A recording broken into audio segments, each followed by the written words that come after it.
नमस्ते students, school time गुरुजी में आपका एक बार फिर से स्वागत है।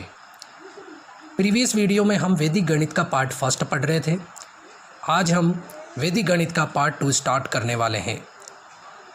आज हम पढ़ने वाले हैं परावृत्ते योजित विधि से भाग, संख्याओं का वर्ग ज्ञात करना,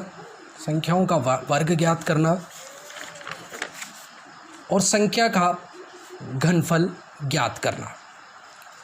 तो हम स्टार्ट करते हैं आज का पहला टॉपिक, परावृत्ते योजित विधि द्वारा भाग। सबसे पहले हम इसकी सारणी के बारे में बात करें तो इसमें 3 खंड होते हैं, प्रथम, मध्य, तृतीय। प्रथम खंड में भाजक, आधार, विचलन और परिवर्तित अंक आता है। परिवर्तित अंक के आने के कारण ही इस विधि का नाम परावृत्ते योजित विधि रखा गया है। मध्य खंड के नीचे भागफल आता है, तृतीय खंड के नीचे शेषफल आता है। तो ये इसकी सारणी रहेगी। सभी सवाल इसी सारणी से हम हल करना सीखेंगे। इसमें कुछ पॉइंट्स हैं, वो हम बारी बारी से वन बाय वन को हम समझते हैं। इस विधि में आधार में जितने शून्य होंगे उतने ही अंक विचलन और तृतीय खंड में होंगे। यानी ये विधि एक प्रकार से निखिलम की तरह ही प्रोसेस होती है पूरी, पर इसमें कुछ माइनर से पॉइंट्स अलग हैं, वो हम जानते हैं। इस विधि में विचलन धनात्मक और ऋणात्मक होता है, यानी इसमें विचलन धनात्मक भी आ सकता है और प्लस का और माइनस का दोनों आ सकते हैं। विचलन ज्ञात करने का हमेशा सूत्र रहेगा संख्या माइनस आधार। तीसरा पॉइंट है इसका, यदि संख्या ग्रेटर देन आधार हो, यानी कि ग्रेटर देन यानी संख्या आधार से बड़ी हो, तो विचलन हमेशा धनात्मक आएगा। तो हम उसका जो परिवर्तित अंक निकालेंगे वो हमेशा ऋणात्मक होगा। यदि संख्या आधार से छोटी हो, यानी संख्या भाजक जो है वो आधार से छोटा आ जाए, तो विचलन हमेशा ऋणात्मक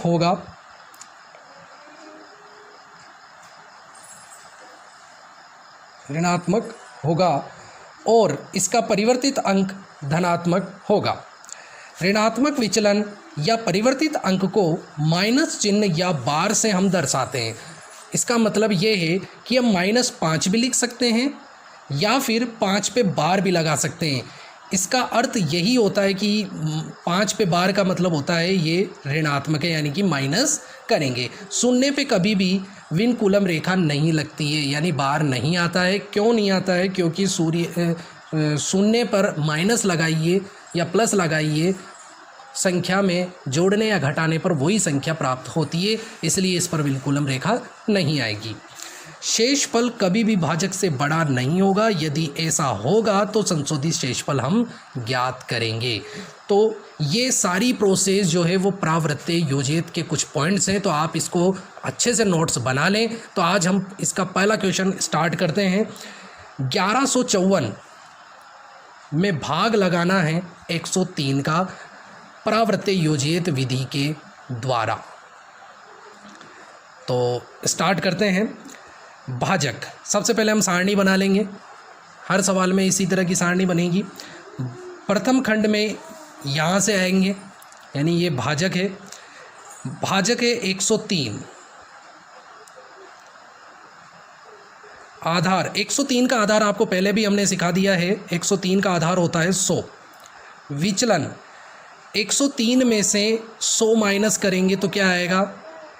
103 में से 100 माइनस करेंगे तो 3 आएगा। अब आपको मैंने पहले ही सिखाया था, आधार में अगर 2 जीरो हैं तो तृतीय खंड में भी 2 अंक रहेंगे और विचलन में भी 2 अंक रहेंगे, पर यहाँ एक ही अंक आ रहा है तो क्या लगा देंगे? 0 लगा देंगे। और तृतीय खंड में 1154 में से दाईं ओर से 54 को हम तृतीय खंड में रख देंगे।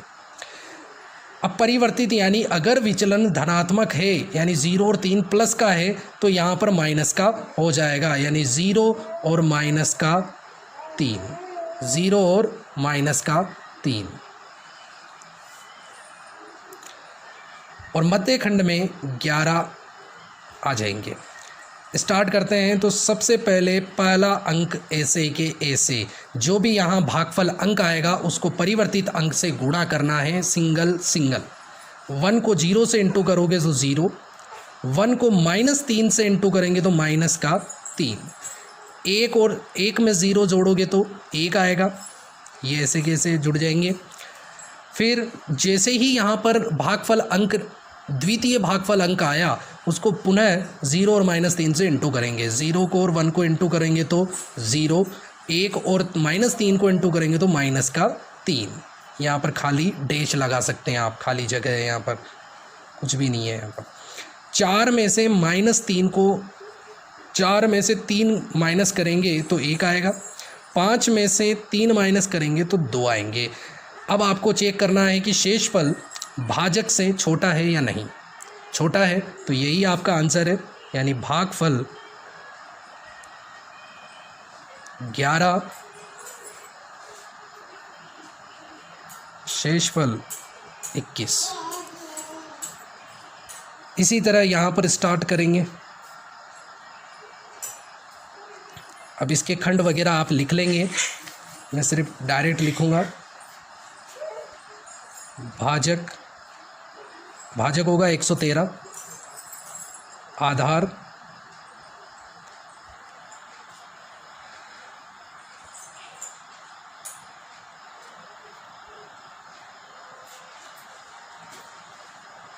होगा 100, विचलन 113 में से 100 गए तो 13 आएंगे, प्लस के आएंगे क्योंकि भाजक यानी संख्या बढ़ी है आधार से। और परिवर्तित अंक, अब देखो 13 प्लस के हैं, धनात्मक है, तो ये माइनस के हो जाएंगे। या तो इन पे दोनों पे बार लगा दो, या फिर -1 और -3 भी लिख सकते हो। आधार में 2 जीरो तो विचलन में भी 2 अंक हैं, और तृतीय खंड में भी 2 अंक आएंगे, यानी कि 58। 13 बचे वो मध्य खंड में आएंगे। पहला अंक ऐसे के ऐसे, फिर 1 को -1 से इंटू करेंगे तो -1, 1 को -3 से इंटू करेंगे तो -3, 3 में से -1 करेंगे तो 2 आएगा। जैसे ही 2 आया, यानी अगला भागफल अंक आया, तो वापस से उसको इंटू करेंगे परिवर्तित अंक से। 2 को -1 से इंटू करेंगे तो -2, -2 को 3 से इंटू करेंगे तो -6। 8 में से 6 गए तो 2 बचा, 5 में से 3 गए तो 2, 2 में से 2 गए तो 0। भाजक से शेषफल छोटा है, तो यही आपका आंसर हो जाएगा, यानी भागफल आपका होगा 12 और शेषफल 0.2। एक और क्वेश्चन करते हैं। क्वेश्चन नंबर 18 आपका बुक का है। भाजक 88, आधार भाजक 88, आधार 88 का आधार भी 100 होगा। विचलन, अब यहाँ क्या नई बात है कि 88 100 से छोटा है, तो परावृत्ति में छोटी संख्या से बड़ी संख्या माइनस करेंगे तो ये ऋणात्मक आएगा, यानी -12। परिवर्तित अंक, परिवर्तित अंक का मतलब है -12 जो है वो +12 बन जाएगा। आधार में 2 जीरो हैं तो विचलन में भी 2 अंक हैं। तृतीय खंड में भी 2 अंक आएंगे, यानी 32, और शेष बचा 14 वो मध्य खंड में आएगा। 1 ऐसे कैसे आएगा नीचे भागफल अंक में, भागफल अंक को परिवर्तित अंक से इंटू कर देंगे। 1 को 1 से इंटू करेंगे तो 1, 1 को 2 से इंटू करेंगे तो 2, 4 और 1 हो गए 5, 5 को 1 से इंटू करेंगे तो 5, 5 को 2 से इंटू करेंगे 5 दूनी 10, 10 और 2 हो गए 12, हासिल का 1, 1 और 3 4, 4 2 6, 6 और 5 11। क्या 88 से बड़ा है शेषफल? यहाँ पर शेषफल बड़ा है तो वही प्रोसेस, अंतिम अंक को इधर प्लस करना है, और जो भी यहाँ प्लस होगा उसको 88 से इंटू करके यहाँ पर माइनस कर देंगे। तो यहाँ माइनस करने पर तो आया, हासिल लिया, 12 में से 8 गए 4, 10 रह गए, 10 में से 8 गए 2, और 15 और 1 16, यानी भागफल तो इसका आया 24 और शेषफल आया 16। तो मैं आशा करता हूँ कि ये विधि आपको अच्छे से आ गई होगी। तो ये जो क्वेश्चन नंबर 19 आपके बुक का है ये आपका HW रहेगा। तो आप मुझे क्वेश्चन को हल करके और कमेंट्स करें कि इसका आंसर भागफल और शेषफल कितना आएगा। अब स्टार्ट करते हैं संख्याओं का वर्ग ज्ञात करना। संख्याओं का वर्ग ज्ञात करना। संख्याओं का वर्ग ज्ञात करना निखिलम सूत्र के द्वारा ज्ञात किया जाता है। इसका दूसरा नाम है यावदूनम तावदूनी उपसूत्र। क्वेश्चन इसी से भी पूछा जा सकता है और इसी से भी पूछा जा सकता है। एक इम्पोर्टेंट टॉपिक है ये। तो वर्ग ज्ञात करना यानी स्क्वायर ज्ञात करना किसी भी संख्या का वैदिक गणित में किस तरह से ज्ञात करते हैं, इसकी दो विधियाँ होती है। एक विधि आधार विधि और एक होती है उपाधार विधि। यही दोनों विधियाँ घनफल में भी हम पढ़ेंगे, तो यहाँ अच्छे से सीख लें, वहाँ पर कॉमन है सारा फीचर्स इसका। देखिए आधार विधि और उपाधार विधि हम सवाल को देखकर पता कर सकते हैं कि आधार विधि कब लगानी है और उपाधार विधि कब लगानी है।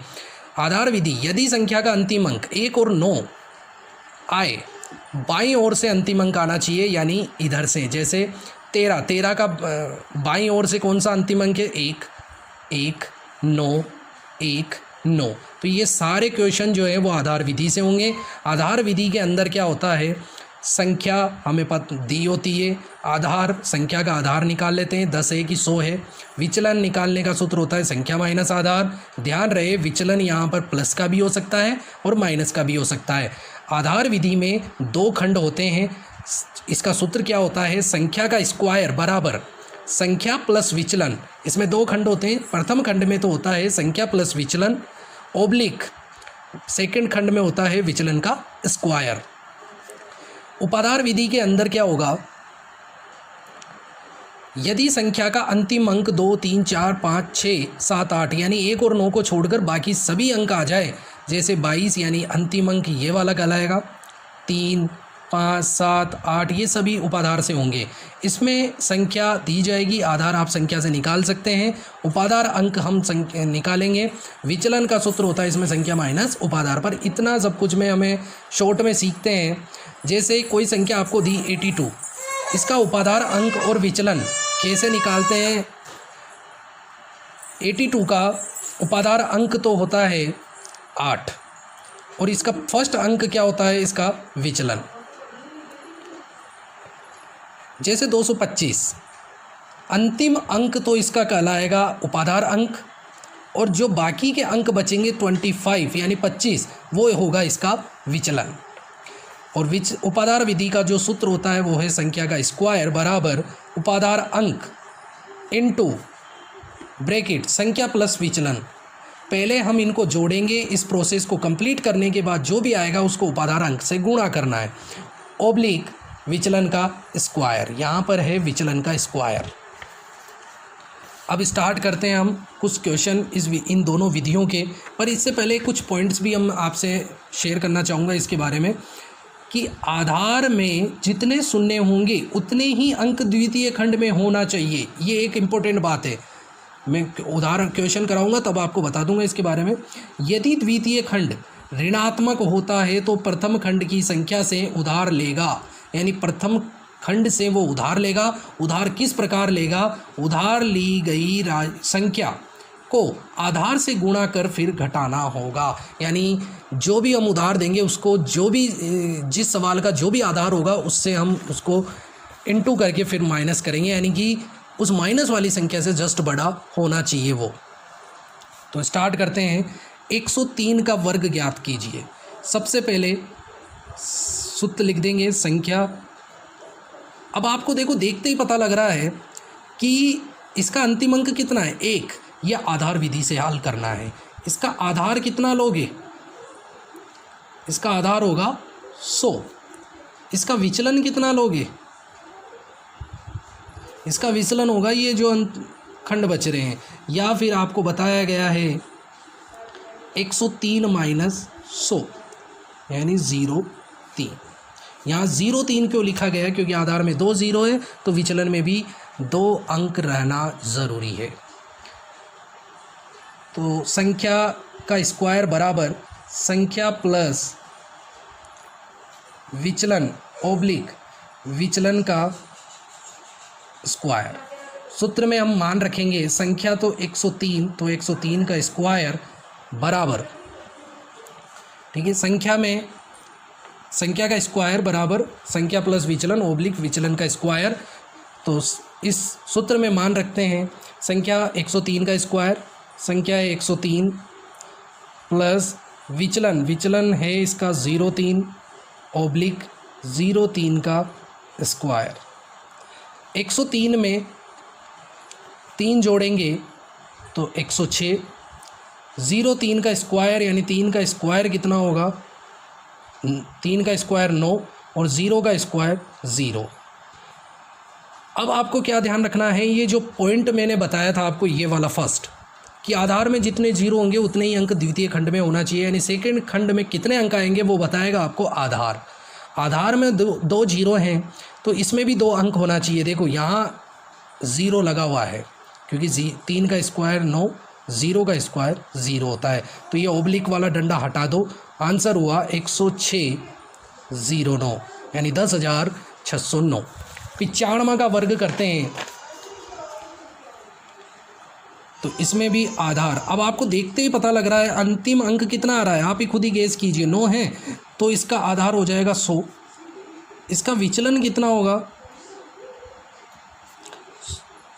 संख्या है 95 में से 100 घटाना है, 100 में से 95 मत घटा देना, हमेशा संख्या माइनस इसमें वही लगता है, तो इसका आएगा 5। तो एक ही अंक आ रहा है तो इसको 0.5 बोलेंगे, माइनस का है 0.5। सूत्र होता है इसका संख्या का स्क्वायर बराबर संख्या प्लस विचलन ओब्लिक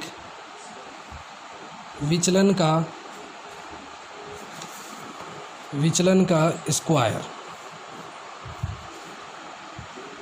संख्या आपके पास थी 95 प्लस विचलन आया 0.5 माइनस का इसलिए इसको ब्रैकेट में रख देना। विचलन है इसका माइनस का 0.5 का स्क्वायर। देखो ये माइनस का है तो 95 में से 5 गए तो 90, 5 का स्क्वायर होता है 25। अब यहाँ 0 लगाने की ज़रूरत नहीं है, क्यों, क्योंकि आधार में 2 जीरो हैं तो यहाँ 2 अंक हो चुके हैं तो 0 लगाने की ज़रूरत नहीं है। ये डंडा हटा दो, आंसर हुआ 90/25, दैट इज़ आंसर। नेक्स्ट तो हम उपाधार विधि से कुछ क्वेश्चन करते हैं। अब देखो इसमें मैंने आपको बताया था 204, इसमें से आधार तो देखो इसका कितना होगा, 100 होगा इसका आधार। इसका उपाधार अंक कितना होगा, मेन बात यहाँ पर है, उपाधार अंक इसका अंतिम अंक यानी 2। विचलन कितना होगा, इसमें बचा कितना फिर 0.4, तो 0 और 4 इसका क्या हो जाएगा, उपाधार अंक। सूत्र क्या था इसका, संख्या का स्क्वायर बराबर, यहाँ पर उपाधार अंक इनटू हो जाता है संख्या प्लस विचलन ओब्लिक विचलन का स्क्वायर। उपाधार अंक कितना है 2 इंटू ब्रैकेट संख्या कितनी है 204, 204 का स्क्वायर कर रहे हैं, 204 प्लस विचलन कितना है इसका 0.4 ओब्लिक 0.4 का स्क्वायर। 2 इंटू 204 में 4 जोड़ोगे तो 208 ओब्लिक 4 का स्क्वायर 16। 0 लिखने की ज़रूरत नहीं है क्योंकि आधार में 2 जीरो हैं, 2 कंप्लीट हो चुके हैं। 2 को इससे इंटू करोगे तो 2 8 16 हासिल 1 0, और 2 को इंटू करोगे 0, 0 में 1 जोड़ा तो 1, 2 दूनी 4 ओब्लिक 16। डंडा हटा दीजिए, आंसर 416 यानी ये ओब्लिक वाला खंड हट जाएगा और जो भी रहेगा वही आपका आंसर हो जाएगा। तो मैं आशा करता हूँ ये क्वेश्चन आपका HW होगा। और ये क्वेश्चन आप किस में से करेंगे, चलो मैं बता ही देता हूँ इसको। HW आप वापस सॉल्व कर लेना।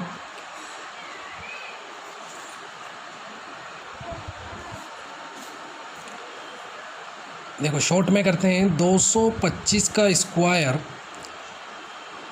इसका उपाधार अंक कितना होना चाहिए 225 का, 2 ये वाला होगा, इंटू 225 प्लस 25 इसका विचलन होगा शेष अंक, और 25 का स्क्वायर, 25 का स्क्वायर। 225 में 25 जोड़ोगे तो 250, इसको इंटू 2 से करना था। 25 का स्क्वायर, 25 इंटू 25 कर लो, या 25 का स्क्वायर होता है 625। 250 को 2 से इंटू करोगे तो 500 और 625। अब यहाँ पर देखो 225 का आधार जो होता है वो होता है 100। आधार में 2 जीरो है तो यहाँ 2 अंक रहना चाहिए। ये 6 यहाँ आगे जुड़ जाएगा, यानी 500 में 6 जोड़ोगे तो 506, ये ओब्लिक हटा देंगे, बचा कितना 25। ये इसका आंसर है। अब हम पढ़ने वाले हैं संख्या का घनफल। सारे नियम कायदे वही रहेंगे इसके भी। संख्या का क्यूब, इसे ही बोलते हैं घनफल। ये ध्यान रहे, ये हमेशा उपसूत्र याव दूनम ताव दूनी द्वारा पूछा जाएगा बोर्ड में। इसमें 3 खंड होते हैं, सूत्र आधार विधि, इसमें भी 2 विधियाँ होती है, आधार और एक होती है उपाधार। आधार विधि का संख्या का क्यूब सूत्र क्या होगा, संख्या प्लस 2 इंटू विचलन ओब्लिक 3 इंटू विचलन का स्क्वायर ओब्लिक विचलन का क्यूब। इसका क्वेश्चन करते हैं, 15 का घनफल कैसे ज्ञात करेंगे। संख्या, सूत्र ऊपर लिखा हुआ है, मैं डायरेक्ट फॉर्मूले में मान जमाता हूँ। संख्या है 15 तो 15 का क्यूब बराबर संख्या है 15 प्लस 2 इंटू विचलन। विचलन इसका कितना होगा, क्योंकि इसका आधार क्या होगा 10 होगा, तो इसका विचलन क्या होगा, 15 में से 10 गए तो 5, तो 5 होगा। 3 इंटू 5 का स्क्वायर ओब्लिक 5 का क्यूब। सबसे पहले देखो प्लस नहीं करना, सबसे पहले हम यहाँ पर क्या करेंगे, इंटू करेंगे। 5 दूनी 10, 10 में 15 जोड़ोगे तो 25, 5 का स्क्वायर 25, 25 30 75, 5 का क्यूब 5 इंटू 5 इंटू 5, 3 बार 5 को लिख के इंटू कर लेना, या 5 का क्यूब आपको याद भी होना चाहिए 125। अब यहाँ पर हल होने के बाद चेक करेंगे कि द्वितीय खंड और तृतीय खंड दोनों खंडों में कितने अंक रहेंगे, वो बताता है आधार। आधार में कितने जीरो हैं, 1, तो यहाँ 5 रहना चाहिए, तो 12 आगे जुड़ जाएगा। 5 12 आगे जुड़ेगा तो कितना होगा, 75 में 12 जोड़ोगे तो 87, 87 का 7, 8 बचा, 8 को फिर आगे जोड़ दो, 25 में 8 जोड़ोगे तो कितने हो गए 33। तो ये इसका आंसर था, यानी कि 3375 इसका आंसर था। इसी तरह हम एक और क्वेश्चन कर लेते हैं। 91 का घनफल ज्ञात कीजिए। ये पैटर्न मैंने लिख के दिया है आपको, क्वेश्चन बोर्ड में इस तरह से पूछ लेता है। तो 91 यानी संख्या 91 का क्यूब कैसे ज्ञात करेंगे। इसका आधार 100 होगा, या आधार विधि से होगा, क्योंकि इसका अंतिम अंक 9 है। इसका विचलन कितना होगा, संख्या यानी 91 में से माइनस होगा 100, यानी कि संख्या बड़ी छोटी है, संख्या छोटी है तो माइनस का आएगा 9। अब यहाँ 2 अंक होते हैं आधार में, तो 0 9 बोलेंगे, माइनस का 0 9, यहाँ पर होगा माइनस का 0 9। सूत्र ऊपर लिखा हुआ है तो मैं डायरेक्ट मान जमा रहा हूँ। संख्या थी 91 प्लस 2 इंटू विचलन इसका होगा, ब्रैकेट में लिख देना -09 ओब्लिक 3 इंटू -09 का स्क्वायर ओब्लिक 09 माइनस का 09 का क्यूब। सबसे पहले ये मल्टीप्लाई करना, 91 प्लस इंटू माइनस, देखो प्लस गुणा माइनस क्या होता है माइनस, 9 दूनी 18, माइनस का स्क्वायर हमेशा प्लस होता है, 9 का स्क्वायर होता है 81, 81 को 3 से इंटू करेंगे तो आएगा कितना 243 प्लस का। माइनस का क्यूब हमेशा माइनस होता है तो माइनस का चिन्ह लगा लें। 9 का क्यूब यानी कि 729, इसको माइनस कर लें आप। 81 में से 91 में से माइनस करेंगे आप कितने 18, तो एक कैरी दिया, तो 11 में से ये गए तो 8 गए तो 3, यहाँ बच जाएगा कितना 8, 8 में से गया 7, 243 ऐसे कैसे और माइनस का 729। अब यहाँ पर कोई संख्या माइनस में आ रही है तो हम उसको प्लस बनाने के लिए ये इसको उधार देगा।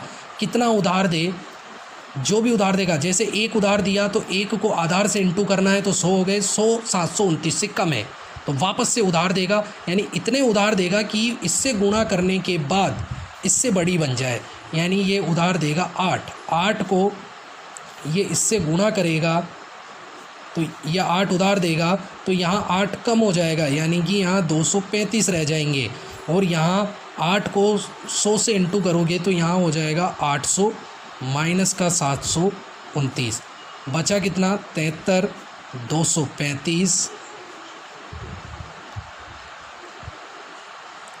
और 800 में से 729 को माइनस करेंगे तो यहाँ रहेगा 1, यहाँ बचा 9, 9 से 71। अब चेक क्या करना है कि इस वाले यानी दूसरे खंड और तीसरे खंड में कितने अंक होंगे वो बताएगा आधार। तो आधार इसमें 2 अंक हैं, क्योंकि इसमें 2 अंक है तो 2 जीरो हैं, तो इसमें भी 2 अंक हो गए, इसमें भी 2 अंक होने चाहिए, तो ये कहाँ चला जाएगा, आगे वाले खंड में जुड़ जाएगा। तो 71 ऐसे कैसे, 35 ऐसे कैसे,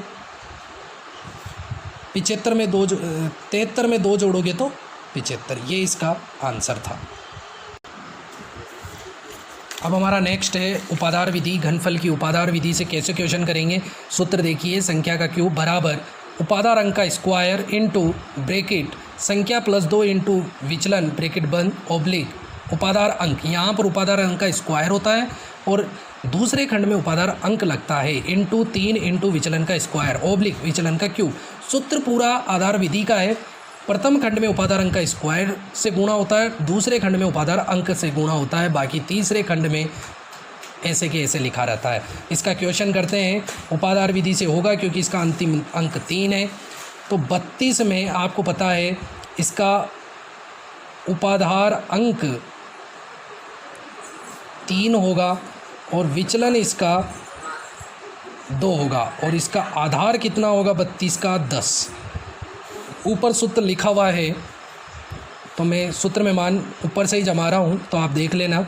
संख्या 32 तो 32 का क्यूब बराबर उपाधार अंक 3 का स्क्वायर इंटू ब्रैकेट संख्या है आपके पास 32 प्लस 2 इंटू विचलन यानी 2 ब्रैकेट बंद ऑब्लिक उपाधार अंक है 3 इंटू विचलन है 2 का स्क्वायर ऑब्लिक 2 का क्यूब। अब इसको हल करने का तरीका देखिए, सूत्र में जमाने के बाद 3 का स्क्वायर कितना होता है 9 इंटू, अब इस ब्रैकेट को हल करना है 2 दूनी 4 इसमें जोड़ोगे तो 36। यहाँ पर 2 का स्क्वायर करना है, पहले 2 का स्क्वायर 4 तिया 12 तिया 36, 2 का क्यूब कितना होता है 8। इन दोनों को भी मल्टीप्लाई कर दो, 9 को 6 से इंटू करें, 9 6 के 54 हासिल का 5, 9 तिया 27 और 5 कितने होते हैं 32, 36 ऑब्लिक 8। अब कोई माइनस में तो नहीं है, माइनस में नहीं है तो हम क्या करेंगे, फिर चेक करेंगे आधार में जितने जीरो हैं उतने इन दोनों खंडों में अंक रहेंगे। आधार में 1 जीरो है तो इसमें 1 ही अंक है, तो 8 का 8, इसमें भी 1 ही अंक रहेगा 6, ये 3 आगे जुड़ जाएगा, 324 में 3 जोड़ देंगे तो 327, ये इसका आंसर है। एक 208 वाला भी कर लेते हैं। 208 में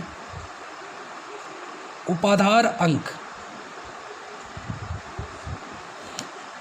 2 होगा, इसका विचलन 08 होगा, इसका आधार 208 का आधार कितना होना चाहिए 100, तो इसका सूत्र में मान जमाते हैं 208 का क्यूब कितना होगा, कैसे निकालेंगे सूत्र देखो, उपाधार अंक का स्क्वायर आएगा सबसे पहले, तो 2 का स्क्वायर इंटू ब्रैकेट संख्या कितनी है 208 प्लस 2 इंटू विचलन कितना है 08 ब्रैकेट बंद ऑब्लिक उपाधार अंक कितना है 2 इंटू 3 इंटू विचलन है इसका 08, आपको इसको 8 भी लिख सकते हो आप,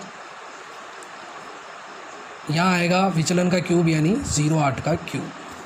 बारी बारी से हल करते हैं। 2 का स्क्वायर 4 इंटू 208 प्लस 8 दूनी 16 ऑब्लिक 8 का स्क्वायर 8 दूनी 8 का स्क्वायर कितना होता है 64। 64 2 तिया 6 और 64 को इंटू करेंगे इधर। 8 का क्यूब कितना होता है 512। 208 में 16 जोड़ोगे तो कितना आएगा 4 इंटू ये जोड़ेंगे तो कितना आएगा 224 और इन दोनों को इंटू करेंगे तो 6 चौक 24 हासिल का 2 36 और 2 कितने होते हैं 38 और 512। इसको भी इंटू करेंगे तो 4 चौक 16 हासिल का 1 8 और 1 होगा 9 4 दूनी 8 384 512। अब यहाँ पर चेक करना है कोई माइनस में तो नहीं है, बिल्कुल यहाँ कोई माइनस में नहीं है। तो हम चलते हैं आधार के पास। आधार में 2 जीरो है तो इन दोनों खंडों में 2 अंक रहना चाहिए, यानी 12 यहीं रहेगा, 5 जो है वो इधर जुड़ जाएगा। 384 में 5 जोड़ोगे तो 389 होंगे। 389 का 89 यहाँ आ जाएगा, बचा कितना 3 इधर जुड़ जाएगा और यहाँ आ जाएगा 899। ये इसका आंसर था। और आपको मैं एक HW दे रहा हूँ होमवर्क, तो इसको करना सोल्व। तो आपको आज दोस्तों ये विधि कैसे लगी, आज का लेक्चर कैसा लगा, तो best of luck. Next part 3 में पढ़ेंगे इसके नेक्स्ट टॉपिक।